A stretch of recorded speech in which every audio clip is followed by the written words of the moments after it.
Right now at 5, more than 100 people arrested since last fall in Beverly Hills. They're accused of committing fraud in obtaining EDD debit cards and then using them on lavish shopping sprees.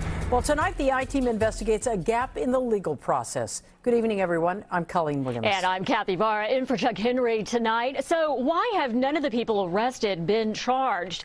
The NBC4 I-Team Consumer Investigation Team, Randy Mack, revealing how the investigation is expanding and what that means for potential prosecutions. And he continues his look at the perfect storm of unemployment fraud. It may be the swindle of the century. Billions of dollars lost to fraud by people who use the internet to obtain unemployment benefits they didn't deserve. This is definitely one of our top cases right now as a department. Captain Max Subin of the Beverly Hills PD tells me that last fall, his department arrested 103 suspects for allegedly using fraudulently obtained EDD debit cards. Police allege that suspects collectively spent hundreds of thousands of dollars in luxury shopping sprees at high-end stores. At the time, police say everyone arrested received a citation to appear in court within 90 days.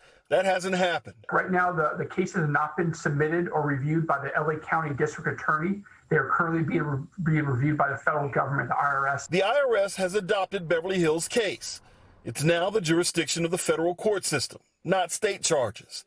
The billions of dollars in fraud associated with EDD's failure to prevent identity and eligibility theft have federal investigators searching for answers beyond individual arrests. To see if there is a pattern of activity or to see if there is a common modus operandi for all of these different arrests. Captain Subin says investigators are also trying to locate the victims whose names appear on the debit cards.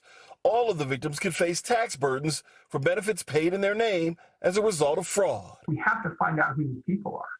We must, because that is the only way to get a case federally or state, is if you know who the victim is. If victims are identified, the next issue will be locating suspects who were arrested. Subin says 90% of the Beverly Hills arrests were people from out of state.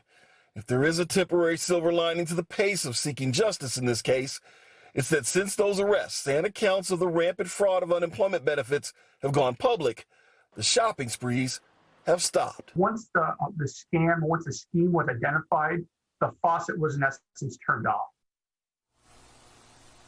It's still possible some of these cases could wind up in state courts. Right now, again, local police, the IRS, EDD, and Bank of America are all involved in these investigations. Now, if you get one of those 1099 forms saying that you are going to be taxed on unemployment benefits that you neither applied for and never received, you want to contact your local police department almost immediately and get the ball rolling on an investigation so that you at least have information that you can go back to the IRS with and say that you were a victim of identity theft and that you did not receive any of these benefits and therefore you don't owe any money on those taxes, but you definitely want to contact your local police immediately. Reporting live in Chino Hills, I'm Randy Mack for NBC4 News.